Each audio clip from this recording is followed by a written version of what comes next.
हाय दोस्तों, आपके अपने YouTube चैनल पर देव क्लास में आपका स्वागत है। दोस्तों, आज आपका टॉपिक रहेगा कि संधारित्रों में संचित ऊर्जा क्या होता है।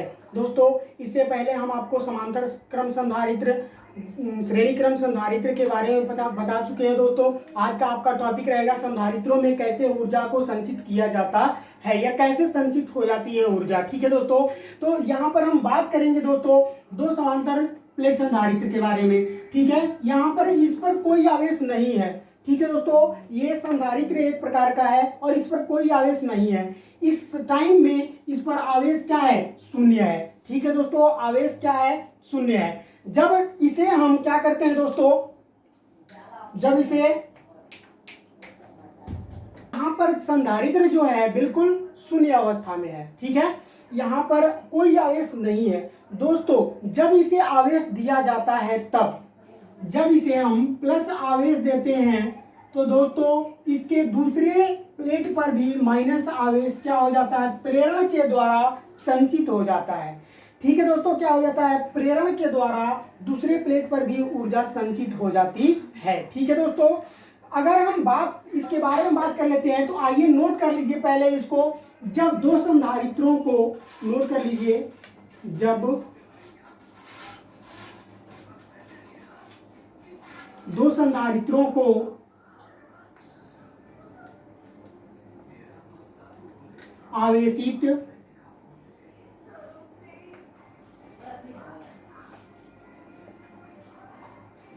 किया जाता है तो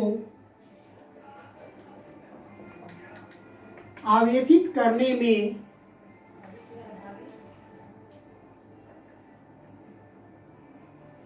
किया गया कार्य ही ऊर्जा के रूप में संचित हो जाते हैं। तो इसे ही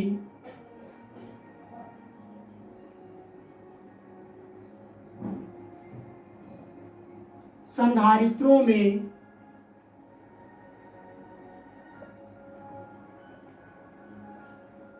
संचित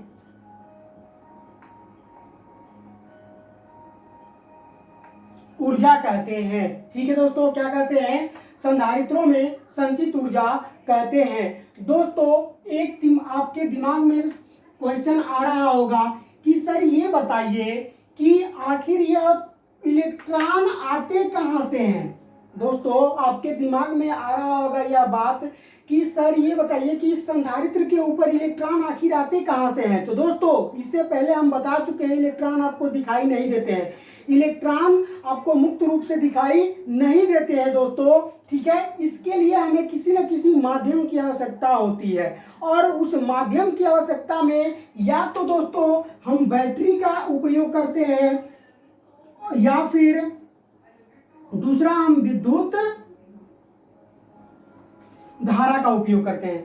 दोस्तों, जब विद्युत धारा दिया जाता है तभी भी यह संधारित्र आवेशित हो जाता है और जब इसे हम बैटरी से जोड़ करके विभव देते हैं तभी भी यह संधारित्र आवेशित हो जाता है। ठीक है दोस्तों, तो इस कंडीशन में जब तक ये दोनों कंडीशन नहीं लगता है तब तक यह आवेश इस संधारित्र के ऊपर कोई आवेश उत्पन्न नहीं होता है।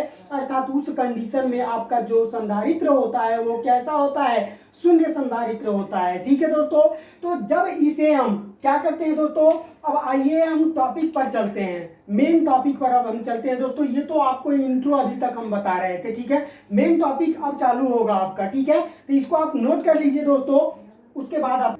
ठीक है दोस्तों, देखिए अब इस संधारित्र को हम क्या किए, संधारित्र को किसी बाह्य वैद्युत के द्वारा जोड़ दिए। ठीक है, क्या किए दोस्तों? इसे बाह्य रूप में हम बैटरी से क्या किए? जोड़ दिए।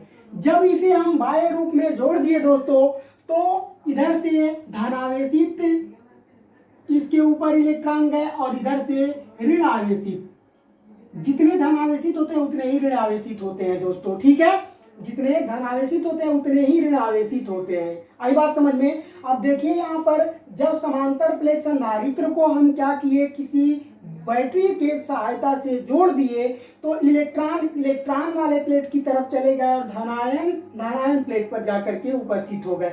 दोस्तों इसे हम क्या कहेंगे, प्लस क्यू डैश आवेश, और ये है आपका माइनस क्यू डैश आवेश। डैश भी कह सकते हैं, नहीं भी कह सकते हैं, उससे कोई फर्क पड़ने वाला नहीं है। ठीक है दोस्तों, क्योंकि हमें तो प्लस और माइनस आवेश मिल रहे हैं ना, इससे कोई फर्क पड़ने वाला नहीं है। ठीक है दोस्तों, इसको इसलिए लगाया गया ताकि आपका डेरिवेशन में कुछ काम इसका आएगा। ठीक है, तो यहाँ पर जब हम इसको भी बैटरी के द्वारा जोड़ देते हैं तो दोनों प्लेट ये क्या हो जाते हैं, अब आवेशित हो चुके हैं। ठीक है दोस्तों, दोनों प्लेट आवेशित हो चुके हैं और धनायन से हमेशा ऋण आयन की तरफ वैद्युत धारा नहीं जाता है। विद्युत धारा हमेशा इलेक्ट्रॉन क्या करते हैं, प्रवाहित होते हैं। तो जब इलेक्ट्रॉन इधर से इधर की साइड में प्रवाहित होते हैं दोस्तों, तब ये क्या बनाते हैं, धनायन बनाते हैं। ठीक है, और ये प्लेट आपका क्या हो जाता है, पूर्ण रूप से आवेशित हो जाता है। आई बात समझ में दोस्तों, पूर्ण रूप से ये आवेशित प्लेट हो गया है। तो अब यहाँ पर नोट कर लीजिए, जब इसे आवेश दिया जाता है तो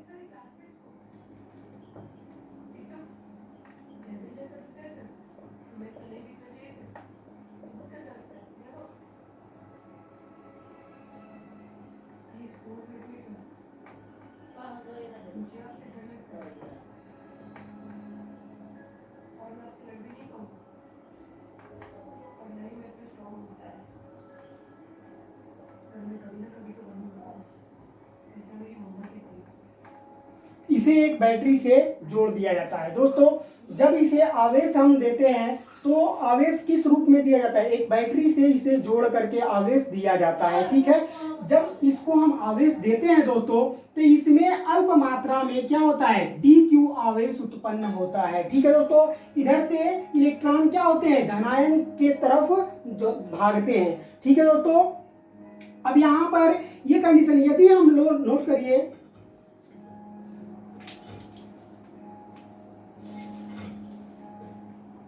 यदि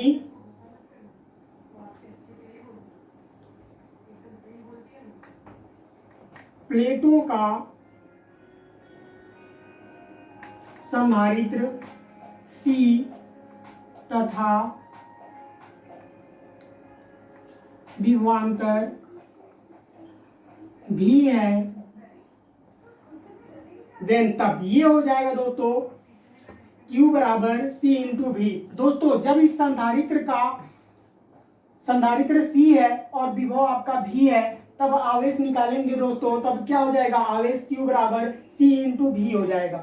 अब दोस्तों यहाँ से हम लोग V बराबर विभव निकाल लेते हैं, तो V बराबर आपका क्या हो जाता है, Q बटा में C हो जाता है। इसको इक्वेशन नंबर फर्स्ट मान लेते हैं। ठीक है दोस्तों, इक्वेशन नंबर इसको हम फर्स्ट मान लेते हैं।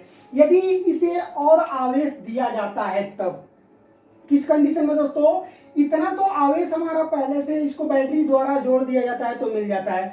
अब इससे अधिक थोड़ा सा और आवेश हम डीक्यू यहाँ पर प्रोवाइड कराएंगे। ठीक है दोस्तों, डीक्यू आवेश इसको देंगे तो कुछ हमें कार्य करना पड़ेगा। ठीक है दोस्तों, क्या करना पड़ेगा, कुछ कार्य करना पड़ेगा। इस एक्स्ट्रा आवेश को देने के लिए हमें अधिक कार्य करना पड़ेगा। तो नोट कर लीजिए यहाँ पर कि यदि और आवेश डीक्यू का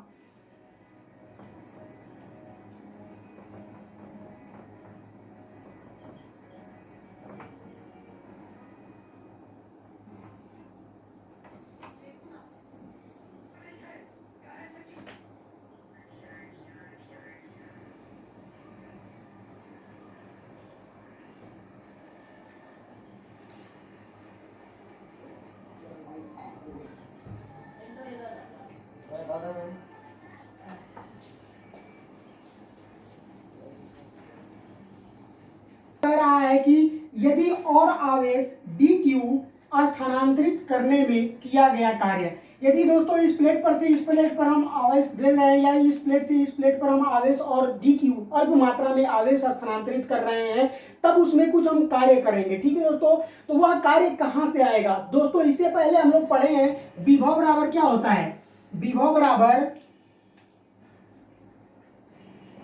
जूल बटा आवेश होता है। क्या होता है दोस्तों, जूल बटा आवेश होता है। तो यहां से हम कार्य निकालेंगे दोस्तों, तो W बराबर क्या हो जाएगा, V इंटू क्यू हो जाएगा। क्या हो जाएगा दोस्तों, V इंटू क्यू हो जाएगा।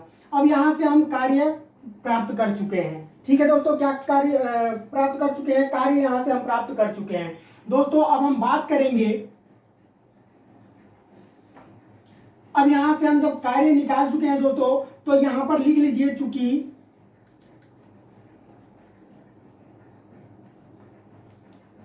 अल्प कार्य dw बराबर v इंटू क्यू या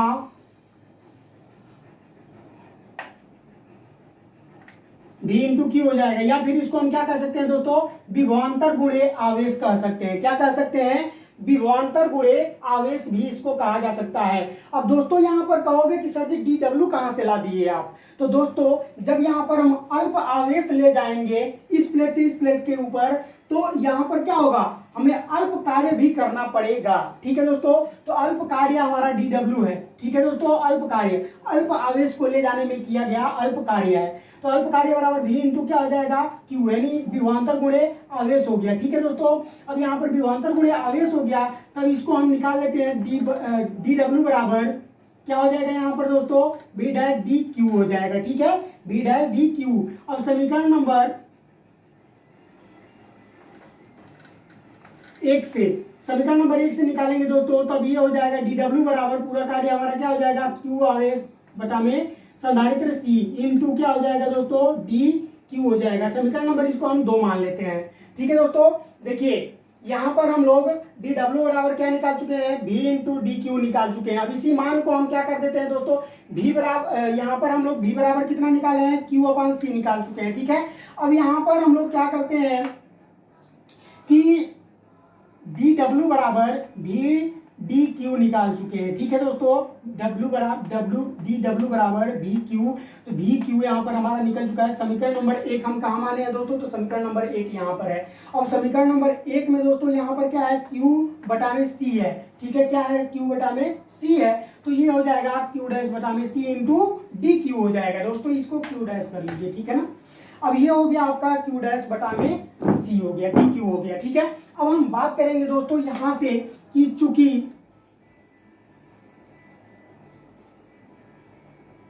प्लेटों को संपूर्ण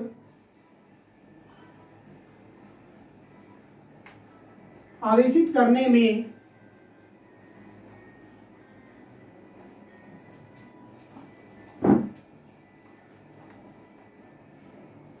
किया गया कार्य,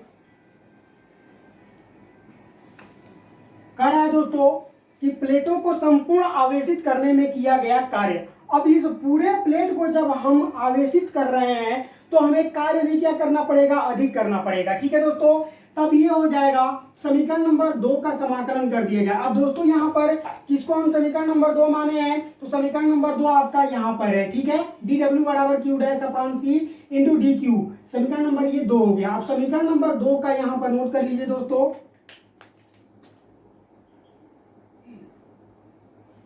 समीकरण 2 का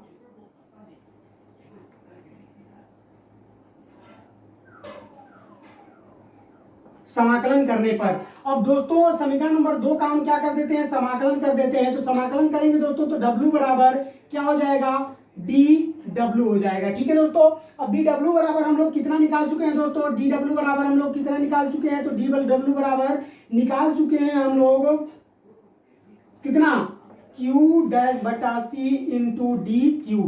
ठीक है दोस्तों, इतना हम मान निकाल चुके हैं। ठीक है, अब यहां पर हम लोग कर लेते हैं दोस्तों,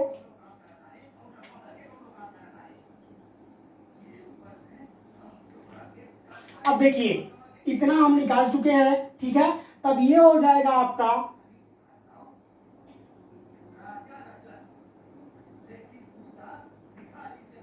थोड़ा सा dw बराबर क्या हो गया, तो अब यहां पर dw बराबर q डैश बटा में c इंटू dq हो गया दोस्तों। ठीक है, अब यहां पर हम क्या लेंगे, लिमिट लेंगे। अब लिमिट दोस्तों हम क्या किए थे, शून्य वाले संधारित्र को जब आवेश दिए थे तो वह आवेश कितना बड़ा था, ठीक है दोस्तों, तो लिमिट हम यहाँ से ले लेते हैं लिमिट के रूप में। लिमिट लेंगे दोस्तों तब ये हो जाएगा आपका W बराबर integration lower limit 0 upper limit Q ले लेंगे। ठीक है दोस्तों, क्या लेंगे, अपर लिमिट Q ले लेते हैं। अब यहाँ पर जब दोस्तों Q अपर लिमिट ले लिए तब ये हो जाएगा आपका Q डैश बटा C इंटू DQ हो जाएगा। ठीक है दोस्तों, अब यहाँ से इसको सॉल्व कर लिया जाए। ठीक है, जब इसको हम सॉल्व करेंगे दोस्तों तो क्या हो जाएगा यहाँ पर, ठीक है दोस्तों, अब ये हो जाएगा, इसमें से हम अचर पर क्या कर देते हैं, Q डैश अपन C बाहर कर देते हैं, समाकलन से बाहर कर देते हैं दोस्तों। ये आपका क्या हो जाएगा, lower limit 0 upper limit Q हो गया। ठीक है दोस्तों, अब थोड़ा सा यहाँ पर जगह हमको कम पड़ रहा है दोस्तों, इसको यहाँ से हम रफ कर दे रहे हैं। ठीक है,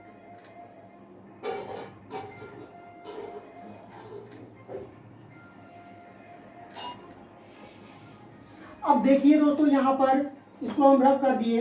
कह रहा है दोस्तों कि जब इतना हो गया मान, ठीक है, तब यहां पर हम लोग क्या करेंगे,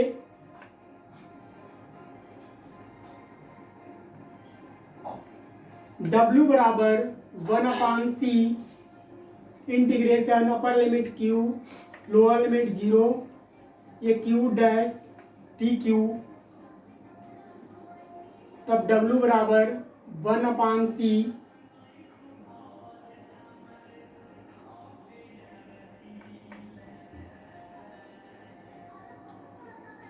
देखिए। अब यहाँ पर इसको हम क्या करते हैं दोस्तों, ये हो जाएगा आपका फार्मूला यहाँ पर आपका दिया हुआ है।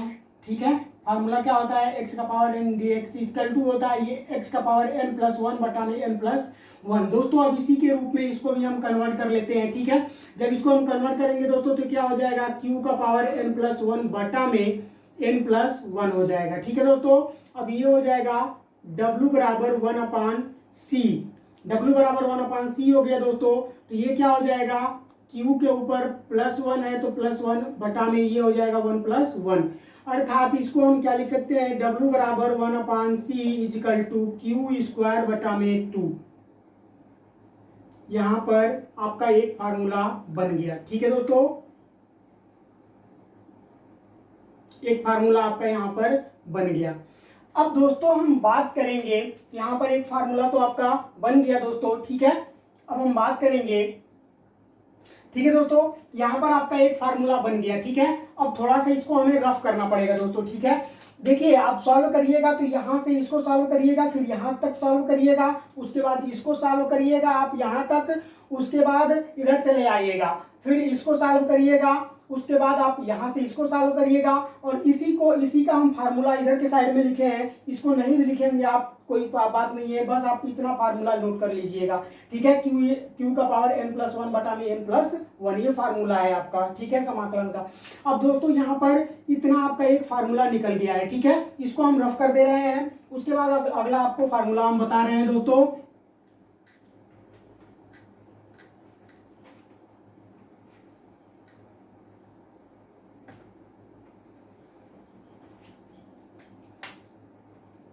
W बराबर 1/C ब्रैकेट में Q स्क्वायर बटा 2 Q अपर लिमिट और ये हो गया लोअर लिमिट 0। अब दोस्तों यहाँ पर हम क्या बात करेंगे, तो W बराबर 1/C ये हो जाएगा आपका Q0, ये हो जाएगा Q स्क्वायर बटा में 2 माइनस ये हो जाएगा 0। ठीक है दोस्तों, तब यहाँ पर ये क्या हो जाएगा, आपका टोटल फार्मूला आपका हो जाएगा 1/C, और इसका करेंगे हम लोग दोस्तों तो क्या हो जाएगा, Q स्क्वायर बटा में 2। ठीक है दोस्तों, अर्थात इसका हम मल्टीप्लाई करा देते हैं इसमें, तो ये हो जाएगा आपका Q स्क्वायर बटा में 2C। एक फार्मूला आपका यहाँ से बन गया। ठीक है दोस्तों, एक फार्मूला आपका यहाँ पर बन गया। अब हम इसके दूसरे फार्मूला के बारे में बात करते हैं। ठीक है दोस्तों, दूसरा फार्मूला यदि आपको बनाना होगा तो आप कैसे बनाओगे। ठीक है, अर्थात इसको हम समीकरण नंबर 3 मान लेते हैं दोस्तों। जब आपका कार्य जो होता है वो ऊर्जा के बराबर होता है तब W बराबर हम U कैसे लाएंगे, अब इसी को हमें फाइंड आउट करना है। ठीक है दोस्तों, तब ये हो जाएगा आपका, चूंकि U बराबर क्या होता है दोस्तों, तो Q स्क्वायर बटा 2C होता है, तब U बराबर क्या हो जाएगा यहाँ पर C क्यू बराबर हम लोग कितना निकाले थे, सी इंटू वी निकाले थे ना, तो इसके जगह पर हम रख देंगे क्यू के जगह पर सी इंटू वी का होल स्क्वायर हो जाएगा बटा में सी हो जाएगा। यू बराबर दोस्तों ये हो जाएगा सी स्क्वायर इंटू वी स्क्वायर बटा में 2c, सी से सी कैंसिल हो जाएगा दोस्तों, तो यू बराबर क्या बचेगा, सी इंटू वी स्क्वायर बटा में 2। ठीक है दोस्तों, या फिर इसको आप लिख सकते हो यू बराबर 1/2 सी बी का स्क्वायर। दोस्तों ये आपका एक और फार्मूला तैयार हो गया। ठीक है, यदि तीसरे कंडीशन में आपको हम बता रहे हैं दोस्तों, तीसरा कंडीशन में यदि मान लिया जाए चूंकि Q बराबर C इंटू वी है, तब यदि Q बराबर हम C इंटू वी रखे हैं, सॉरी दोस्तों, यदि Q बराबर C इंटू वी रखे हैं दोस्तों, तो C बराबर हम क्या रख सकते हैं, C Q बाई V भी रख सकते हैं। ठीक है, Q बटा में V हो गया। अब Q बटा V में दोस्तों इसी मान को हम कहाँ पर पुट अप कर देते हैं, तो इस मान को हम यहाँ पर पुट कर देते हैं। ठीक है दोस्तों, समीकरण नंबर 3 में पुट कर देते हैं, तब ये क्या हो जाएगा, अब यहाँ पर ये मान आपका हो जाएगा दोस्तों U बराबर क्या हो जाएगा, Q स्क्वायर बटा में 2QV बटा V। अब Q से Q कैंसिल हो जाएगा दोस्तों, तो U बराबर ये आपका क्या हो जाएगा 1/2 Q इंटू V। दोस्तों यहाँ पर ये तीसरा फार्मूला आपका फाइंड आउट हो गया। दोस्तों इन तीनों फार्मूला पर आपसे न्यूमेरिकल पूछ सकता है। दोस्तों अगर ये वीडियो आप लोगों को पसंद आया हो तो इस वीडियो को लाइक करें, हमारे चैनल को सब्सक्राइब अभी तक नहीं किए हैं दोस्तों तो चैनल को सब्सक्राइब कर बेल आइकन का बटन दबा दें ताकि हर नोटिफिकेशन आप तक पहले पहुंच जाए। दोस्तों इस वीडियो को बनाने में बहुत मेहनत लगता है, लाइक करें। अगर कुछ समझ में नहीं आ रहा है दोस्तों इस पॉइंट में, तो आप हमारे कमेंट बॉक्स में कमेंट करके पूछ सकते हैं। दोस्तों धन्यवाद।